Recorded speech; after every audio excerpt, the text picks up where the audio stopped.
Hey guys, welcome back to another video. तो आज की इस वीडियो में बात करने वाले हैं DU ECA कोटा एडमिशन 2023 के बारे में। दिल्ली यूनिवर्सिटी ने कॉमन सीट एलोकेशन सिस्टम का पोर्टल लॉन्च कर दिया है। तो ये जानना आपके लिए काफ़ी इंपॉर्टेंट हो गया है कि ECA कोटा का एडमिशन कैसे होने वाला है और कैसे अप्लाई करना है, सर्टिफिकेट कौन कौन से अपलोड करने हैं, कितने सर्टिफिकेट अपलोड करने हैं और आपका जो मेरिट है वो कैसे तैयार होने वाली है, कितना वेटेज दिया जाएगा CUT के स्कोर को, कितना वेटेज दिया जाएगा ट्रायल स्कोर और आपके सर्टिफिकेट के मार्क्स को।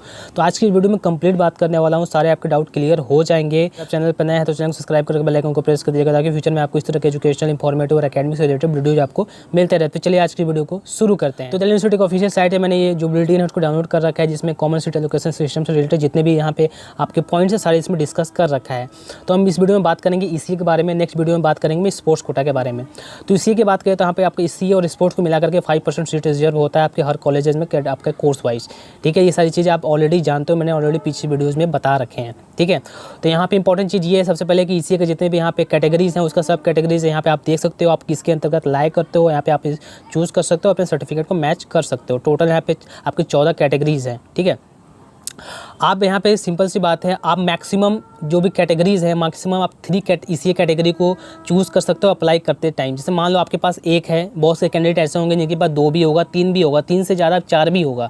आप मैक्सिमम 3 चूज़ कर सकते हैं, उससे ज़्यादा चूज़ नहीं कर सकते हैं। अगर मान लो आपके पास में 4 हैं तो आपको ये कोशिश करना है कि जो 4 में आपके बेस्ट FG में परफॉर्मेंस हो वही आप यहाँ पे चूज़ करके यहाँ पे कर सकते हैं। यहाँ पे लिख सकते हो, पहले पॉइंट में लिख रखा है मैक्सिमम 3 ECA कैटेगरी चूज़ आप कर सकते हो।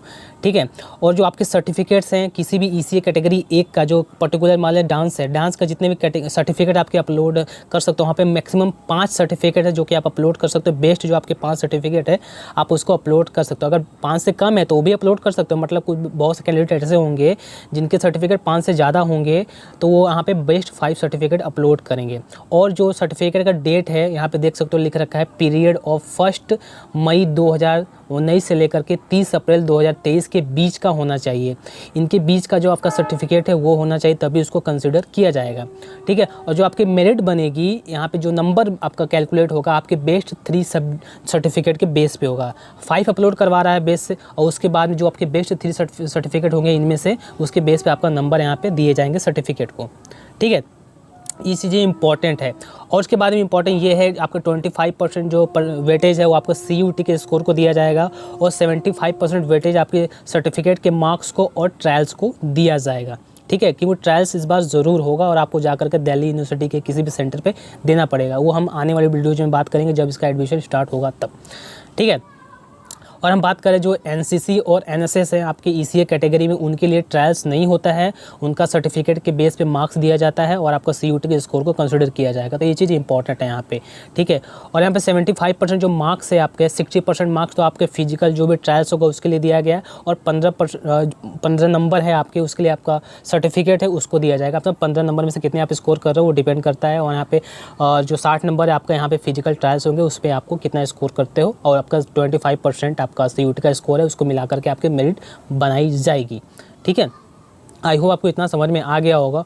और हम बात कर लेते हैं यहाँ पे सर्टिफिकेट की मार्किंग स्कीम क्या है। ये सारी चीज़ें यहाँ पे दे रखी हैं, सर्टिफिकेट का मार्किंग स्कीम क्या है यहाँ पे आप देख सकते हो, बढ़िया से पढ़ सकते हो। मैं इंपॉर्टेंट चीज़ें आपको यहाँ पे बता देता हूँ। ठीक है, यहाँ पे देखो आपके टोटल 4 तरह के सर्टिफिकेट हो सकते हैं। ठीक है, एक्सेप्ट NCC और NSS, क्योंकि उसका अलग एक आपका कैटेगरी है, उसको हम आगे डिस्कस करेंगे। पार्टिसिपेट है, प्राइजेस इन कंपटीशन है, उसके बाद में ट्रेनिंग है, एग्जामिनेशन है, वर्कशॉप है, परफॉर्मेंस है, पब्लिश्ड वर्क है या फिर एग्जीबिशन है पब्लिक। ठीक है, यहाँ पे देख सकते हो क्राइटेरियन ए दे रखा है, पार्टिसिपेंट प्राइजेस का है। अगर आप फर्स्ट प्राइज है तो कितना नंबर मिलेगा, सेकंड है तो कितना मिलेगा, थर्ड है तो कितना मिलेगा, पार्टिसिपेंट है तो कितना मिलेगा। ठीक है, तो आप यहाँ से इजीली 100 देख सकते हो। ये सारे सोलो परफॉर्मेंस है, अगर ये ग्रुप परफॉर्मेंस होगा तो आपके 1 नंबर यहाँ से डिडक्ट हो जाएंगे। ठीक है, यहाँ पे देख सकते हो यहाँ चीज़ लिख रखा है। इसी तरह से ट्रेनिंग की बात करें, जो कैटेगरी B है यहाँ पर ट्रेनिंग एग्जामिनेशन है, तो यहाँ पे देख सकते हो लेस देन 1 ईयर है तो कितने नंबर आपको मिलेंगे, और 1 से 2 साल के है तो आपको कितने नंबर मिलेंगे। इसी तरह से यहाँ पे यहाँ चीज़ें देख सकते हो। यहाँ से वर्कशॉप का भी दे रखा है, यहाँ पर आपके बाद में एग्जीबिशन का भी दे रखा है। ठीक है, इस तरह से यहाँ पे म्यूज़िक का दे रखा है, फाइन आर्ट्स का दे रखा है, मीडिया का दे रखा है। यहाँ पे सारी चीज़ें डिटेल में दे रखी है। ये चीज़ें आपको पता होनी चाहिए कि आपका कौन सा कैटेगरी है, कौन सा सब कैटेगरी है। यहाँ से सारी चीज़ें डिटेल आप पढ़ लेना। ठीक है, मैं वो चीज़ें बता रहा हूँ जिनमें जनरली कैंडिडेट को क्या होता है, कन्फ्यूज़न होता है। ठीक है, अब हम बात कर लेते हैं एनसीसी के बारे में। तो एनसीसी में भी सिंपल सी बात है, आपके डायरेक्ट जो सर्टिफिकेट अपलोड करेगा उसके मार्क्स दिए जाएंगे। इसमें आपका ट्रायल्स नहीं होता है और सीयूटी का नंबर आपको देखा जाएगा। ठीक है, तो यहाँ पे देख रहे हो डिस्क्रिप्शन दे रखा है, क्राइटेरिया दे रखा है, मिनिमम मार्क्स दे रखा है, मैक्सिमम मार्क्स दे रखा है। रेगुलर एक्टिविटी दे रखा है, तो आपके मिनिमम 3 नंबर है, मैक्सिमम 6 नंबर है। सर्टिफिकेट ए भी दे रखा है यहाँ पे, तो 15 है, 16, 17 इस तरह से डिस्ट्रीब्यूशन दे रखा है यहाँ पे। इस तरह से आपको कोई अपने रिपब्लिक डे में पार्टिसिपेशन का सर्टिफिकेट है तो मैक्सिमम 18 है, मिनिमम 18 है, यहाँ पे चीज़ें दे रखा है। इस तरह से आप देख सकते हो, स्पेशल कैंप्स का दे रखा है, 12-12 यहाँ पे दे रखा है, दोनों इक्वल है यहाँ पे। इसी तरह से एनएसएस का बात करते हैं, एनएसएस में भी सेम चीज़ है। यहाँ पे आपको सर्टिफिकेट है, उसी बेस पे आपको नंबर दिए जाने हैं। यहाँ पे आपको देख रहे हो टोटल 5 क्राइटेरिया बताया गया है, उसमें आप देख सकते हो कौन सा सर्टिफिकेट आपके पास में है, उसके हिसाब से आपको यहाँ पे नंबर दिए जाएंगे। ठीक है, और सीट एलोकेशन सिंपल सी बात मैंने आपको बता दिया, 25% सीयूटी का स्कोर को वेटेज दिया जाएगा और 75% आपका जो ईसीए का सर्टिफिकेट है या फिर ट्रायल्स है उसको दिया जाएगा। और एनएसएस और एनसीसी के केस में ट्रायल्स आपका नहीं होगा, बस सर्टिफिकेट को देखा जाएगा और सीयूटी के स्कोर को देखा जाएगा। ठीक है, ये सारी चीज़ें हो गई।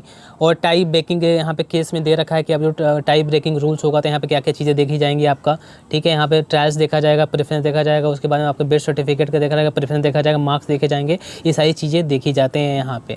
ठीक है, तो आप यहाँ से इजीली इसको देख सकते हो। तो आई होप आपको समझ में आ गया। ब्रीफ कर देता हूँ ईसीए के केस में।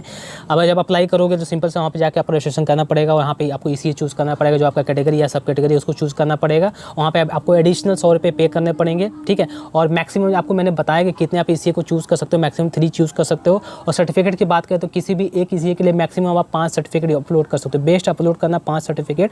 और मैंने आपको बता दिया 4 साल के बीच का होना चाहिए, डेट भी बता दिया कब के तक का सर्टिफिकेट को वैलिड माना जाएगा। ठीक है, और मैंने बता दिया आपका ये चीज़ें हो गई। उसके बाद एडमिशन स्टार्ट होगा ईसीए का, तो वहाँ पे आपको ट्रायल्स होगा। ट्रायल्स के बाद दिल्ली यूनिवर्सिटी पोर्टल ओपन करेगी, वहाँ पे आपको जो कोर्स और कॉलेज का प्रेफरेंस देना होगा। उसके बाद में मेरिट लिस्ट आती है, तो आपको जो भी कोर्स और कॉलेज का प्रेफरेंस होगा उसको आपको अलॉट होगा। उसके बाद में कॉलेज आपका वेरिफिकेशन करेगी, उसके बाद में आपको फ़ी पेमेंट करना पड़ेगा। उसके बाद में फ्रीज अपग्रेड का ऑप्शन है, मैंने और पिछली वीडियो में बता रखा है। वो सारी चीज़ें ऐसे ही चलती रहेंगी। इस तरह से आपका एडमिशन होता है ईसीए कैटेगरी में। ठीक है, एक चीज़ इंपॉर्टेंट यहाँ पे ये है, अगर आप ईसीए कैटेगरी का एडमिशन लेना चाहते हो, अगर आपका सीयूटी में अच्छा नंबर है तो ओनली सीयूटी के स्कोर पे भी आपका एडमिशन हो सकता है। मैं आपको ये सजेस्ट करूँगा कि सीयूटी के स्कोर पे एडमिशन पहले स्टार्ट होता है। सीयूटी का स्कोर का एडमिशन जब हो जाएगा और ऑलमोस्ट सब खत्म हो जाए, तब आपका जितने भी कोटाज हैं उसका एडमिशन स्टार्ट होता है। तो कोटा का एडमिशन लास्ट में होता है। तो अगर आपको सीयूटी के बेस पे एडमिशन हो रहा है तो आपको किसी न किसी कॉलेज में एडमिशन लेकर के उसको रिजर्व कर लेना सीट को, आपको कोटा के एडमिशन का वेट नहीं करना है। ठीक है, आप दोनों के लिए कंसीडर किए जाओगे, कोटा के लिए भी और जो जनरल एडमिशन हो रहा है उसके लिए भी कंसीडर किया जाओगे। बट आपका जनरल से एडमिशन हो रहा है तो एडमिशन लेकर के आप सीट रिजर्व कर लेना, कोटा का वेट मत करना। ठीक है, अगर आगे चल के कोटा का एडमिशन स्टार्ट होता है, अगर आपको बेटर कॉलेज मिलता है तब यहाँ पे आप शिफ्ट कर सकते हो। ठीक है, तो आई होप आपको समझ में आ गया होगा। तो आज की इस वीडियो को यहीं पे ख़त्म करते हैं।